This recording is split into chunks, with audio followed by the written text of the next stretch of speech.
Hello and welcome to the third episode of the Realms of Hyrule Podcast. As always, I am Caden and Mana. Joining me this week on all things RoH and Zelda are my revolving door of cohorts, comrades, and colleagues. The mama bear of RoH, Mana. Hey. The former regular of the RoH Podcast, for those that remember, Skylar. Hello. And the recently returned Soryn. Hello. Good to have you all here. Now, before we get much further into this podcast, I want to remind everyone that we need to see those votes for us on top RP sites. We're currently at 11th, last I checked. Just remember to click the golden Triforce on the top of the page, as that'll lead you straight to where you need to vote. There's also a link on the bottom of the page that I added in recently, and it says vote for top RP sites. That one will work just as well. You heard her, folks. And depending on how well we fare on the site, a certain amount of rubies will be given out based on how well we do. So vote often. Speaking of making rubies, I believe Skylar has a quick word on the monthly out-of-character contest. Yes, there is still 7 days to enter the out-of-character contest. Right now, this month's is a comic contest, so you could draw a comic of something to do with RoH. Make it serious, make it funny, make it full of the best art possible, or stick figures. Anything is cool. And the winner of the RoH comic contest will get 100 rupees, so you have about 7 days left to come up with your entries. It's on the 14th that is the last day to submit an entry. Alright, now that we got the important stuff out of the way, let's move on to RP topics that we've been kind of keeping track of. Does anyone want to start? I can start with mine. Alright, go ahead. So, I am following a topic which just started recently. It's called Dark Mist, Sun & Co., Blacksmith and Repair. And there's 2 characters in it right now, Winslow Claude Darkmist the 4th and Adara. So from what it looks like, it started out, it's only 2 posts long so far, but it really has some potential. It started out with Winslow working in a smithy, and they set some stuff on the windows to dry while working in the smithy, and, well, Adara happened to go wandering by while on a thieving spree, and naturally she saw that cutlery, and she went sidling over to the window, and she tried to snatch it. So we will see as they continue posting whether or not Winslow notices and how he reacts. I'm guessing since they just started the topic, he probably will notice, and it will be interesting to see the interaction that's going to happen there. So the thing I really like about this is they both have a very interesting way of writing. They have a way of describing things that you might not necessarily think of at first, but when you read it, it's almost poetic in a way. And they both have very nice long posts, great writing. It's fun to read them. And I love the different ways they've been finding to phrase things and describe things. And some great ways of playing with words. Kind of glanced over that one. I have to say, I know the 2 characters relatively well. Well, I know the person behind one of the characters and briefly RP'd with the other character. Very good writing, and I expect great things. Mana, would you like to go next? Well, mine are not really... I guess they're more main characters, but it's just kind of nice. I picked this one, which is with Cardaris and Ellie, and Ellie's the new ambassador for the Rito. Mostly, it's Cardaris dealing with the new ambassador and talking about increasing tariffs on the goods from Castle City to Longlawn. So the Gorons will be closing trade with them as the territory with Castletown. It's kind of neat that they're going to be doing this because it kind of puts the stranglehold on Zane for this week. Because I don't know what kind of history Cardaris has with him, but it's kind of interesting in my mind. I haven't read that much, but I know they're going to be establishing a new trade route, and they're hoping to do it through the leader of the Zoras, which is my character now. So I don't really want to say much about that because I didn't want to talk about my own character. As for me, I was reading the Eagle's Crest Tavern, which had been pretty dormant for the last year or so. A new character, Julian, who was a former bandit turned member of the Cloth. He joined Octavian, who is a paladin. They basically joined together, had a meal together. They were talking, talking politics mostly. Tavian is more the experienced Wizrobe paladin, while Julian is more coming up in the church. But they basically sat together, met, and began talking about the reign of the High King / usurper king, Zane. And eventually, Julian, after getting partly drunk on wine, decided, hey, I'm going to go out on your route with you, Tavian. Because Tavian, who was once part of the Emerald Wind, is now part of a different group, and he just got done training, and as of now, they've left that topic and they're on their own thing, even though as of this recording, Julian hasn't done anything. Personally, I hope things go a lot further because obviously Kiroku is a very good writer, very entertaining, makes amazing characters, and Julian is showing himself, to me at least, to be really, really good, and I'm not sure where they're going to end up, but I would assume they're going to be working. Well, Tavian said he probably wasn't going to work against Zane. Julian, on the other hand, seems to be more along the lines of thinking of joining a resistance. He mentioned it as such. Who knows? We'll see as his character develops further. Can I point out something? Julian's not new. Did some research, and then Will found him out that it is Marth. Still, very good character. I like what you're doing. Hope you keep it up. Since that's pretty much it for my RP, I think we're going to move on to more personal talk for our characters. I thought it'd be kind of nice if we kind of went over some of the characters we've made, what inspired these characters, what influences us. Who would like to go first? So, Skylar has a very long history, and if you ever want to hear it, find me in the chat. Meanwhile, Yavarin was just, I was getting bored with Skylar. I needed to do something to keep up interest, and I thought, hey, what if I had her become evil? And then I went, well, how am I supposed to do that? I mean, having people lose their memory happens all the time. And so I was thinking about it, I'm like, what if she got possessed by somebody evil? And then next thing I knew, it happened. She was beheading a prince, and she was evil. And so that was how Yavarin came about. That was her inspiration. It's actually pretty simple. The character herself is a lot more complicated, but yeah. But Lily is my newest character, and Lily is fun.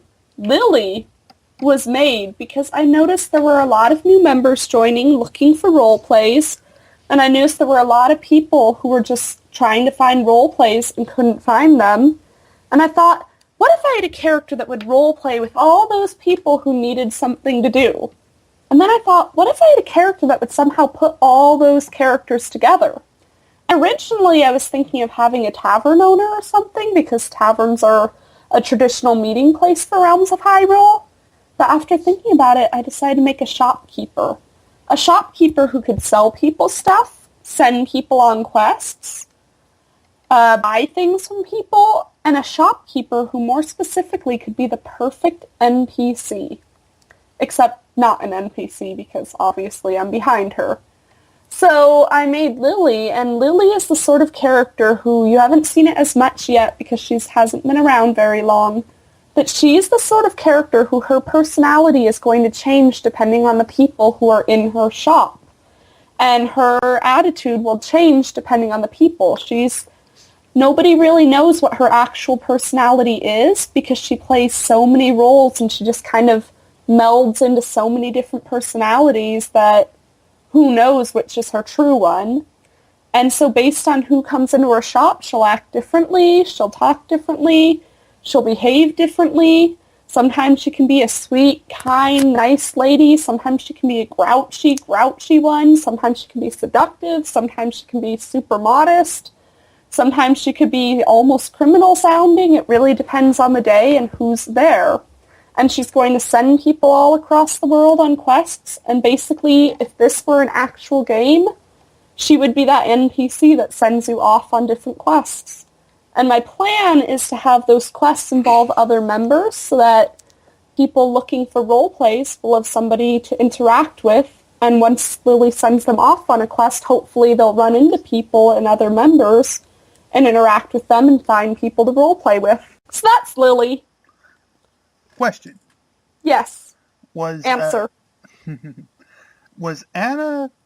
She was a shopkeeper as well. Anna was a shopkeeper. She was my shopkeeper at the very beginning of RoH, and she was crippled and also very depressed because the incident that crippled her killed her brother. She was interesting to roleplay because the reactions people had to her were fun, but at the same time she was really sad to roleplay, and eventually that just wore on me too much. Well, I was going to ask, as far as characters go, was Anna sort of an inspiration for Lily? I did remember I liked having a shopkeeper that lived near the tavern, but that was about all the inspiration she was. Okay. Any other characters you want to talk about from probably former ROHs? Well, I mean, Skylar's been a character on pretty much every ROH. I've also had Karis on most of the ROHs in some form or other. She was my first character on ROH 4, and I remember my first post with her, I think, was about 2 or 3 sentences long. It wasn't a very good post. I posted in a thread that had been abandoned for a while, and then I tried to have my character sneak up on a much, much higher level player. But I ended up having people to run around with, and it was fun for a while. It gave me a lot of roleplay experience. And then Karis, of course, for some of you who remember, I made another version of her for this ROH, and I sometimes bring her back whenever I have time and am bored.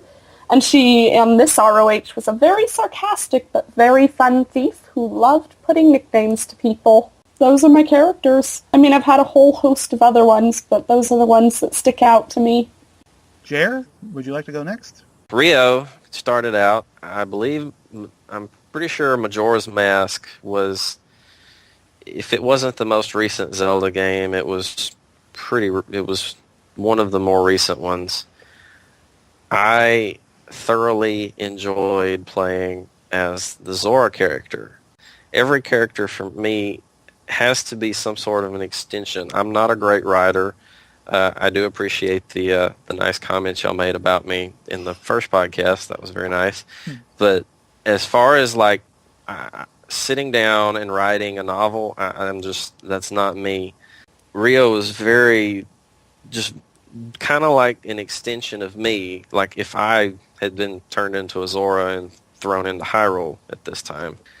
Probably the character that really influenced Rio early on, though, was Shugamri. Shugamri was, I guess, in essence, kind of to ROH 1 what the Archon is now. He was essentially a dragon god, and for whatever reason, he was after the spiritual stones.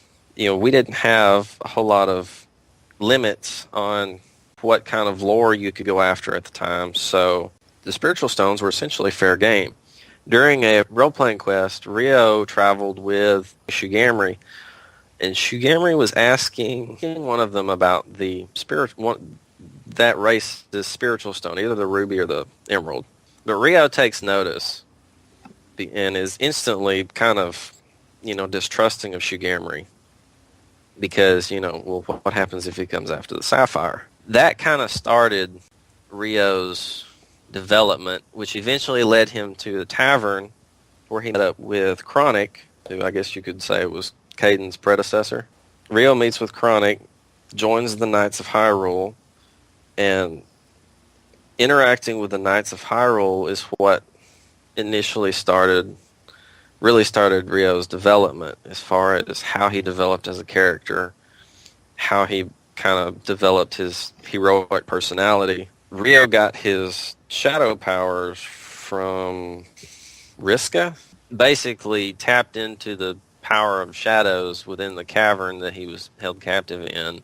And I'm pretty sure the inspiration between a lot of my writing with the shadow powers came from what Merrick was doing, but a lot of it was also from just my own imagination. Rio runs into Merrick. They wind up having this huge battle. We actually had a plan. It was supposed to be between Rio and Merrick, and then there was going to be a second battle between Chronic and Shugamri. Well, Merrick was very, very brash at the time. Basically RP'd himself like a champ. I kind of had it in my mind, what makes him so special? I'm not going to let him walk over me. I'm going to match him blow for blow. We we kick this battle off, and we're kind of going back and forth, posting. Well, there's other people in the thread that are kind of posting as well. And at one point, between me and Merrick double posts before I get a chance to respond. So I go off on him. I think I made like 3 posts in a row before he could retaliate. So he PMs me at this point, and we worked out a thing where the battle would basically end in a draw. Both characters would hit each other with a massive burst of energy that would just, a flute would teleport them away. Everybody thought they were dead. So basically they had to work together to get back, and we had a consistent rivalry that went through, lasted at least through RoH 4. They went to the Island Palace, I believe, if my memory serves me. They went to the Island Palace and they fought an Aqua Menace there. Yes, and there's actually a slightly interesting story. Merrick called it an Aqua Murtis. Said it was the male version of the Aqua Mentis. So we fought an Aqua Murtis. Rio tames the Aqua Murtis, and they both use it to escape and fly back to Hyrule. I would say as far as RoH 1 goes, I think that was pretty much the climax of sorts for the KOH/Knights of the Skull fight. Well, I mean, that was, you're right. That was kind of the climax. There was a whole bunch of fights. One of the things that I'm not sure many people remember, Shugamri actually obtained the Goron's Ruby early on. Later, Rio obtained the Zora's Sapphire. Shugamri had intentions of getting it, and I had no intentions of giving it to him. But yes, as far as Rio's character development, RoH 1 Rio had the best character development of any character I've ever had. Rio developed quite a bit in RoH 1. RoH 2, I didn't even start out with Rio as my main character. Probably the only really significant thing about Rio in RoH 2 was that the board got very lopsided. Merrick was like one of the only bad guys around. So to help balance things out, I had Rio discover that he was actually Merrick's brother. And so he joined Merrick for a time. I really don't remember anything about what happened. I just know it happened. He was a bad guy for a while before he eventually changed back over to being a good guy. I do not remember specifics. RoH 1, I guess, holds a kind of fondness for being the first one and having the most development. RoH 2 is not so fond. Not because it was bad, just it doesn't hold the same fondness, and therefore I forgot it easier, I guess. RoH 3 was a mess. Rio did not exist, so I'll skip it. RoH 4, I did bring Rio back. Rio had a troubled RoH 4. He was constantly getting stabbed in the back. Shadow Girl, whose character was Katrina at the time, was Rio's twin sister. Max had a character named Dion, who was their little brother. And they had a very, very twisted sibling dynamic going on. I know at one point, Rio has just showed up to save them, and maybe Chronic too. I know Chronic was around, but it showed up and saved his siblings from Merrick. That was probably the last good Rio-Merrick battle there ever was. They're going back to a tavern. And so what do? They go in. Those two characters go in, so I have to I have to wing it. So Rio is like, hey, Dion, I need to talk to you for a minute. Chronic and Katrina go in there, immediately get hammered, and go to getting it on. So I have them attacked by their family clan. Rio and Dion get the crap beat out of them, while Katrina and Chronic are getting it on upstairs. Rita's doing the whole Katrina, where are you type thing. Well, she ain't coming. Well. Rio, that was like the first instance. And then later, Katrina, gets close with Merrick, again, betrays Rio, so to speak. Well, that was really more of a betrayal. The other one was just, I don't know, bad timing. And then later on, a guy that Rio had trained with, Mordecai, and this is not to be, confused with the Wizrobe Mordecai right now. This was a Sheikah. Kai betrays Rio, Probably even Dion. Dion comes across this strange stone that drives him psychotic. He kind of betrays Rio.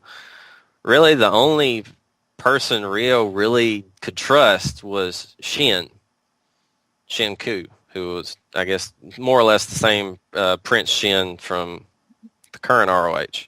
Rio had like one good friend in ROH 4. Max and I tried doing the Rio and Dion thing in this one, but Max was too busy and wasn't able to keep Dion going, and I don't know, Rio's kind of come and gone. Do you think you'll be able to bring him back at some point? I probably will if I don't completely get burnt out and leave again. If Skylar decides to chop Soryn's head off again or something, I might bring Rio back. Well, But Skylar's pretty possession-free right now, so it would have to be Yvarin, like, finding him and going, I think I killed you, let's fix this. Soryn is an interesting character. I started him, I think I actually started him specifically to be the Regent of Hyrule. Because at the time we were kind of needing somebody to go to after Loghain bit the dust. And I had full intentions of Soryn becoming the Regent and leading Hyrule. Yeah, he then developed a very interesting thing with Skylar, and that was going somewhere until an issue came up and I had to kill off Soryn. Basically, I had to drop Soryn, and I did not want to just, drop him completely. And based on what had developed between him and Skylar, I thought the best thing that I could do would be to kill him off as far as explaining his not being there anymore. And it worked out well for Skylar's possession and getting that started. And then I brought him back. I was able to bring him back. I chose to bring Soryn back because he hasn't been around for over a year. It's probably been a year and a half since that Soryn was dead. Well, it's been a while since I've been around, and that gave me a good excuse to have a character that didn't really know what was going on, even though I think I'm mostly caught up on the important things. If you listen to this podcast, you certainly are. So that's where Soryn comes from. As far as what I have planned for him, I don't really know. I don't know. It's going to be very interesting when he meets up with Skylar. It's going to be an interesting meeting when they do run into each other. I don't know. I don't really have any other overlying goals for Soryn right now. Our Skylar has probably been my most fun character on this ROH. He for those that are not familiar with him, he's basically a deranged, psychotic, eccentric is the biggest word, Wizrobe, who is actually part of the Circle. He tries to manipulate things to suit his own goals. And I've never divulged on those goals before, and I do not intend to, because there's always the chance that I might use him again. It's hard to determine exactly what it is he's after. Our Kyler was basically my outlet for any kind of pent-up craziness I had. And like I said, he was very fun, and I wouldn't mind bringing him back at some point, but not right now. Mana, if you want to talk about your characters. About what? Like, my characters are way different than everybody else's. I don't have any, this is my first row, honestly, and with my characters, any inspiration. Like, Lyra's the only one I've ever made for row, and all my other ones I've used on other RP sites, or I usually make characters because I develop them, and then I'll take them over to my novel area, and I'll start developing them that way, because they're just built that if I can use them in an RP setting, they're built. They have the personalities I can use, and then they're good and ready for a novel if I get there. You kind of use an RP to kickstart them and see if they're gonna exactly, and Lyra's be worthwhile. Well, you can talk about that. I mean, that is rather interesting. That's a very different approach than all of us, basically. So, well, that's what RPing is for me. I mean, I love it. Obviously, I'm on how many freaking sites and post like a horror all the time. No, all my characters are always made for novels. I never actually make characters for RP sites ever.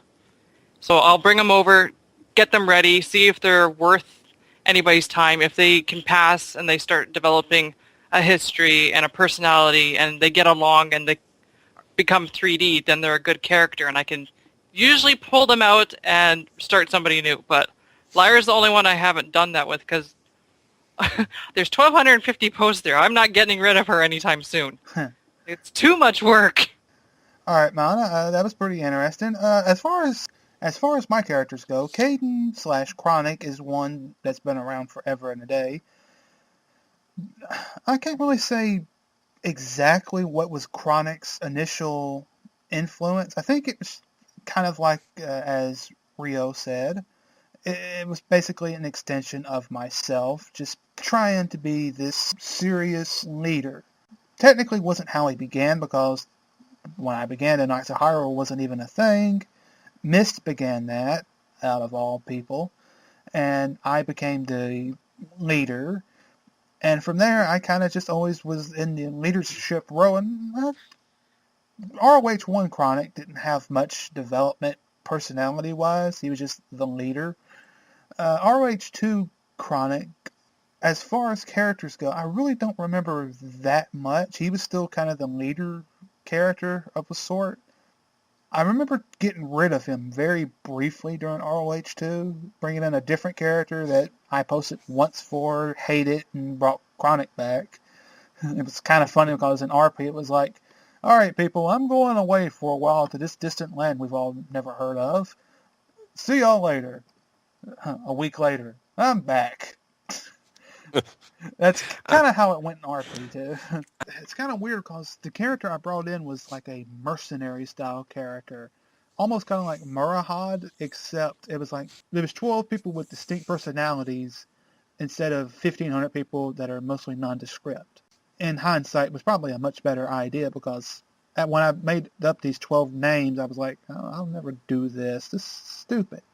I got rid of that character. Chronic came back. RoH 3, I would say, is when I started developing him more personality-wise. I kind of came up with this bounty hunter style Chronic, the Lost Soul.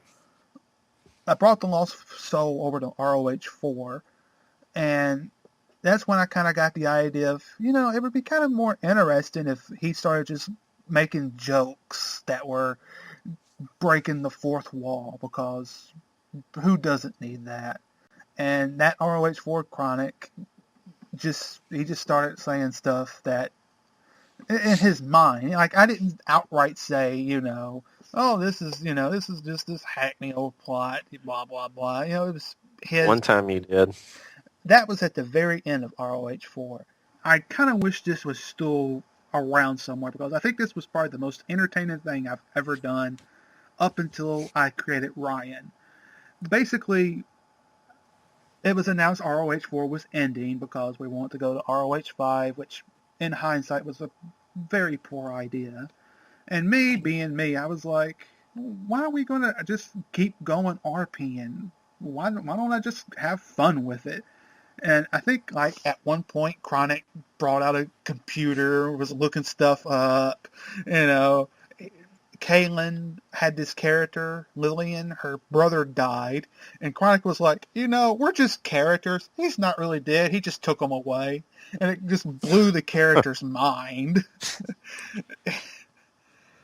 It was... I do think I remember that. Yeah.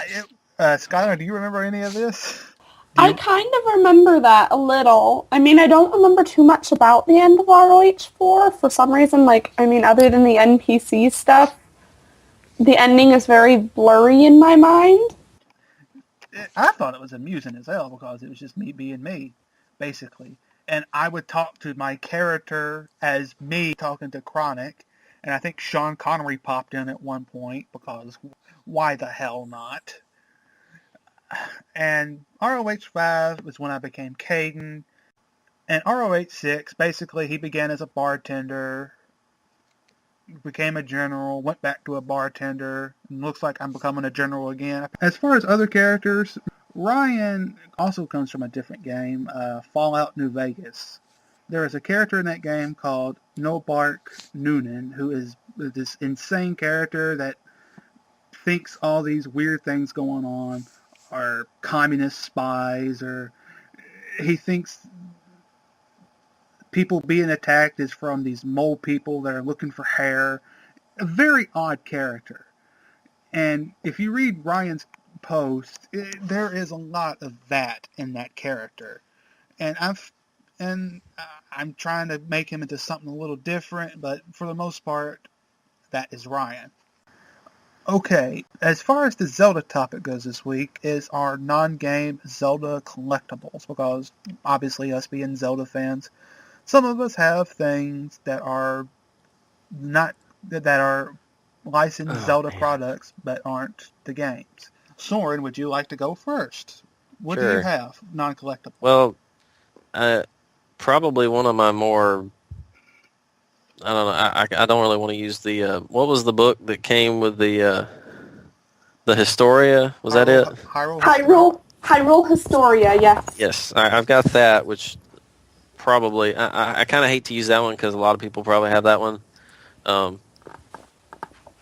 Probably what I would say is, because I'm not really a big collectible person, but I did receive from my brother, like a Christmas or a birthday gift, I don't remember which one, birthday I think, a set of essentially Zelda-themed playing cards.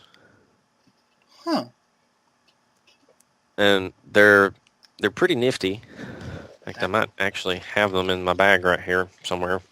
If I can, yep, here they are. How about that? That's very interesting. I didn't know they made those. They're actually pretty cool. They've got a couple of Jokers that look kind of like Skull Kids, and then there's a couple of Z cards. I don't know. One of them's got kind of the like, you know, instead of A for Ace, it's Z. One of them has like a shield emblem, the shield from the original Zelda, and then one of them's got a couple of keys crossing each other, playing cards of legend. Anyway, then you've got, instead of spades, hearts, diamonds, and clubs, you have the red suits are, one of them is hearts, because there are hearts in Zelda, and the other red suit is rupees. And then the two black suits are, one of them is the Triforce, and the other one is a sword.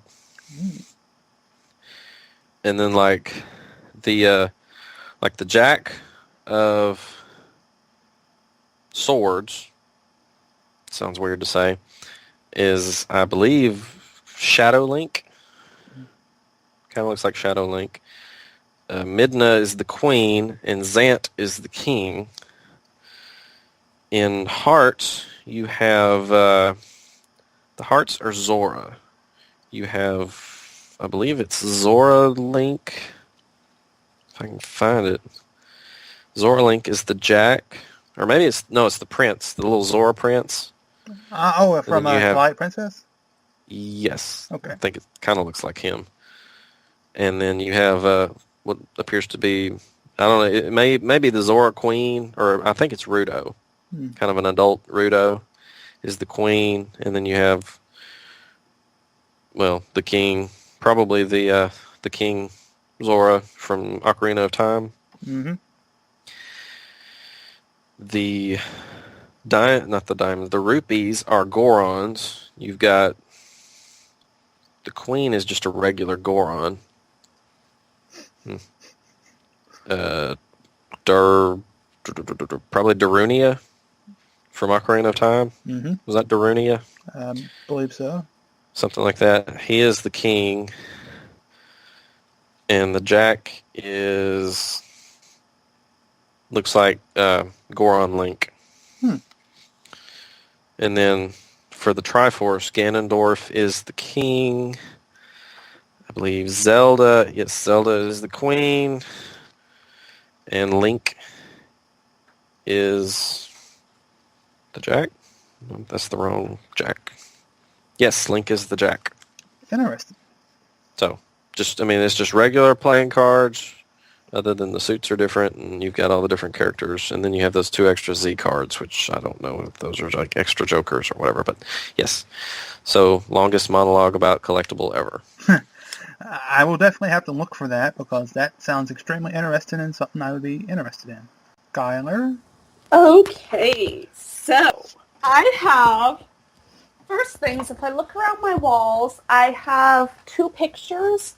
One is of Link, and it has the Triforce behind him, and one is of Zelda, and it has the Triforce behind her, and their parts are of the Triforce are lit up a little brighter.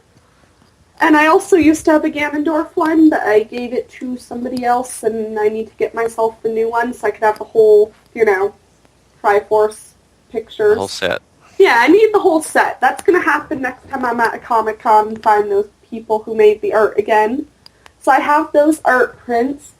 I have a floor-to-ceiling, I want to say it's probably 7, 8, maybe 9, probably 8-ish feet tall. 8 feet tall, I think. It's a, wall scroll, but it's a narrow one. It's only about 1.5 feet across. And it has pretty much tons of Zelda characters. It has the sages at the top. It has the 3 main ones, Ganondorf. Is that like the art piece that guy did? It might be. It's really pretty art, and Zelda's in a very stylized style, and it has, characters from all the games. It has, I see some of the Rito. They seamlessly kind of just all the way down the scroll. Yes, and it ends with, Ganon at the very bottom. Yeah. And it starts out really light at the top, gets dark at the bottom. Yeah, that's the one. That piece is epic. It is amazing. I spend hours staring at it sometimes. Well, not hours, but I spend a while staring at it sometimes, and there's still details I keep noticing. So I have that, and that's what's on my walls. I have a Legend of Zelda bag, which has just the Zelda design on it. It's a computer bag. I have a Legend of Zelda wallet with the Triforce on it. I have a Triforce keychain. I have a keychain necklace set that, you can put keychain rings through it to make them keychains, or a necklace, a chain to make them a necklace, and it comes with Triforce, the Master Sword and the sheath for it, and 10 different shields. I have the Hyrule Historia. I have the 25th Anniversary 3DS. And I have 3 different Zelda t-shirts and a Zelda jersey, which is like a football jersey, but in Link theme. And what's the number? Hmm? What's the number? I believe 64. I know, it's actually really cool. So that's the stuff I have. And I have a map of Hyrule on my wall. Oh, and I have a Master Sword, a foam replica one. And 2 different cosplays I've made for Link. That's all. Very interesting. Yep, that's all. I'm not a fangirl or anything. No. Better fan than I am. I have these measly playing cards. I don't have anything, unless you count the Ocarina of Time soundtrack. Mana? I kind of have a lot of stuff like Skylar does. Oh. Well, okay. Just go Let's on. see. Looking around my room right now. So, I have a real Master Sword on my wall. Actual sword. Sharpened everything. I could probably poke somebody with it and have a lot of fun with that. I have 4 Zelda t-shirts. That'd be an idea. I have 4 Zelda t-shirts, 2 Zelda belt buckles, 1 seat belt buckle. Looking around. I got a Hyrulean shield necklace, Triforce, 2 Link statues that are actually the real ones, so they cost a lot of money. Big statues or small? 6-inch. Okay. And then, oh my god, I have a lot of stuff all over my room. I'm looking all over the place. Obviously the Historia. I have the mangas for almost all of them. I have an Ocarina, a real one, that is designed from Ocarina of Time. I have the boss key as an actual skeleton key. That's cool. That is. Yeah. They're hard to come by now. I'd imagine. Looking all over the place. I'm I have stuff all over my room right now. I'm there's so much, I can't even think about it. Yeah, so that's most of my stuff. Like, when I go back to Comic-Con this year, I'll probably purchase a lot more to encourage my collection and be a freak. So, yeah, those are the ones I note. Like, I really like my statues, because you can't go wrong with those collectibles. They sound cool. Oh, I have a Skull Kid statue, too. Oh, wow. Cool. So, oh, and Majora's Mask. Never mind. Nice. That's almost standard, I would assume, at this point. Yeah, and obviously I have a Zelda tattoo, so. That's something I need to get. I keep thinking about how I should get a Triforce tattoo eventually. Yeah, I just can't decide. Like, the only place I'd want it would be, like, on my back shoulder blade so I could cover it up, and I've heard tattoos there are painful, so... Yeah, you don't have enough meat there. I know. So, mine's on my left wrist, and it's not completed. Like, I'll take a picture of it when it's finished. That's in 2 weeks, so... That's all my stuff that I can list off the top of my head. Very, very interesting.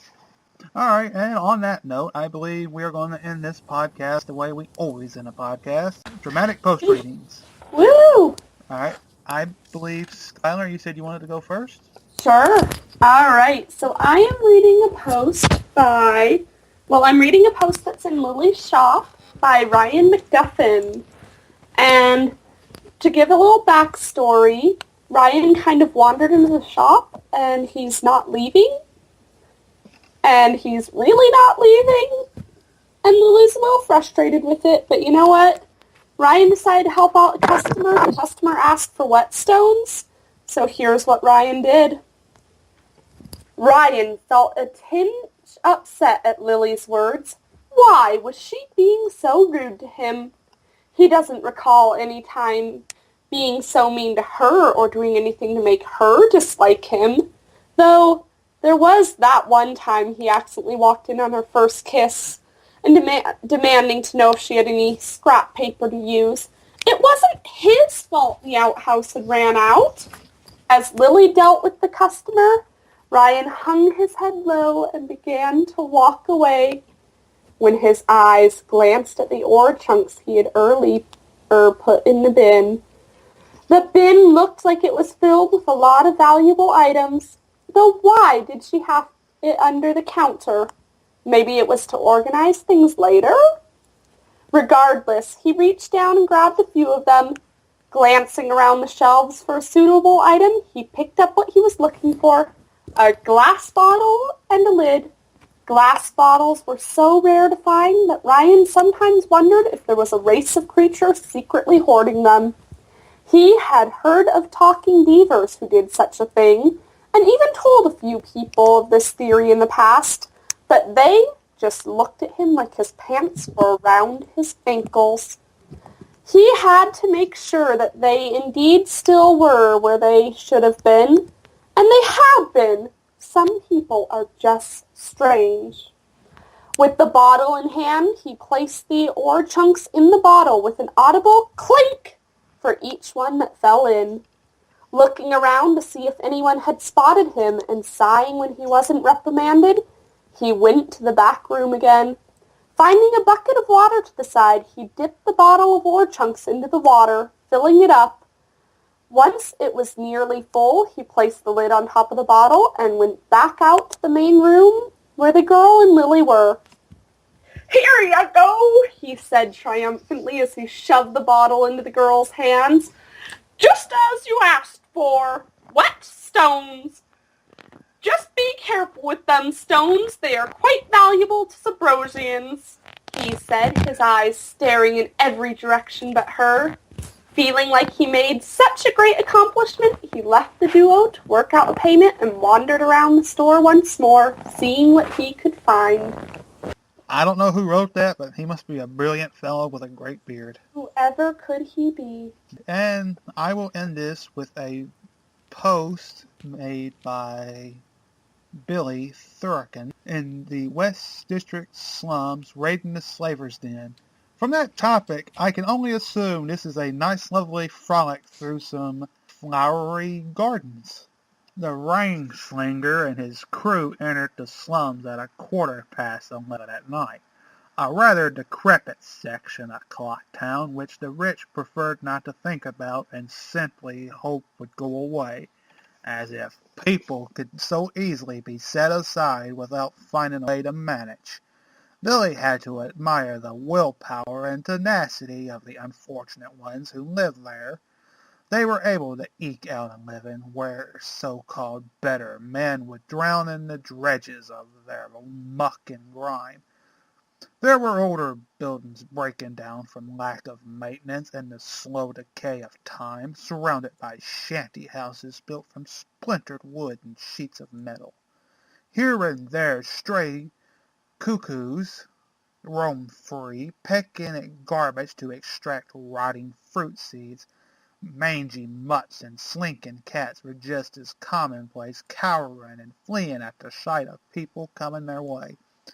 This late at night, there weren't many people out save those so poor they couldn't even stay at a shanty and had to lay on the grimy ground outside.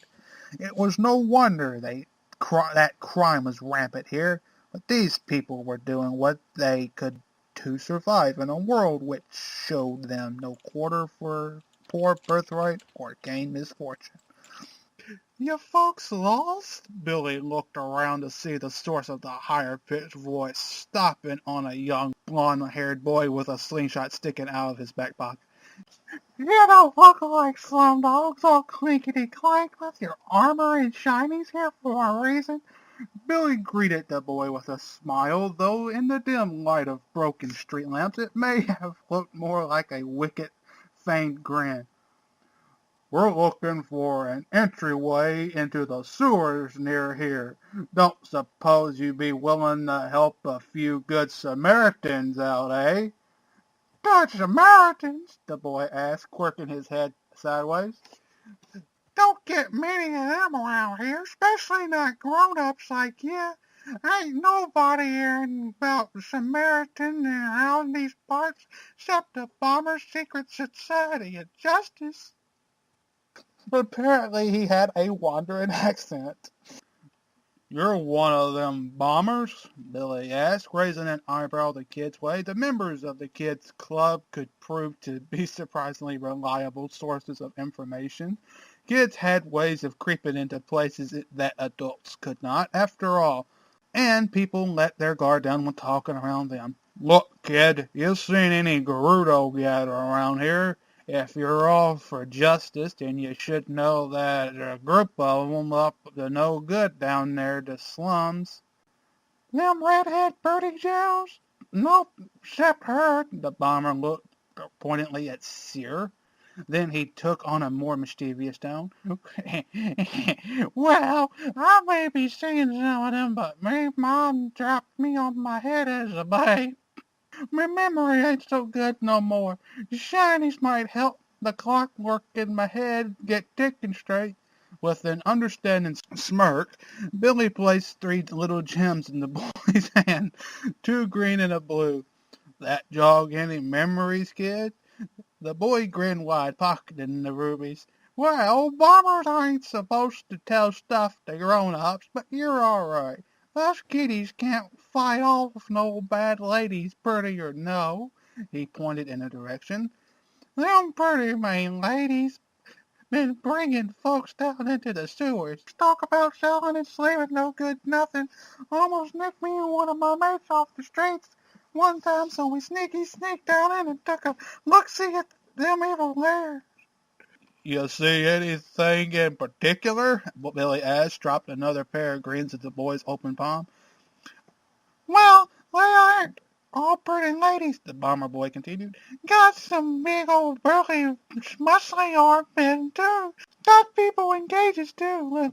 Let's see, Highlands and humans mostly, but me and my mates saw one of them fishy folk, too. Don't them need water, them fishy girls? I forgot they can't breathe air like the rest of us, too." He shot a quizzical glance at the Zorn bounty hunters, hook and anchor, motioning for the group to follow him. The boys started jogging ahead. "Come on, Samaritans," he called back. "I can lead you the right way for justice and all, yeah?" Good job. Oh, wow. God damn it. Good job. I don't know if this far outmatches the bad Russian accent. Oh, totally. Oh, God. Nate got his money's worth out of this, even if we're not paying for it. And on that note, that was the post in the West District slums. Please read it. If it is half as an enjoyment as I made it out to be, it is sure to be a great topic. But that will end the podcast. As always, I'm Caden Katanis, and you know who I'm joined with. Goodbye. See you later. Have a nice day. Thanks for listening. I love you back. Thank you. I want to be the very best, like no one ever was. To catch them as my real test, to train them as my cause. I will travel across the land, searching far and wide. Each Pokemon to understand the power that's inside. Pokemon, it's you and me. I know it's my best Pokemon. So you're my best friend in a world we must defend. Pokemon, so true. Our courage will hold us through. You teach me and I'll teach you. Pokemon, gotta catch 'em all. Pokemon.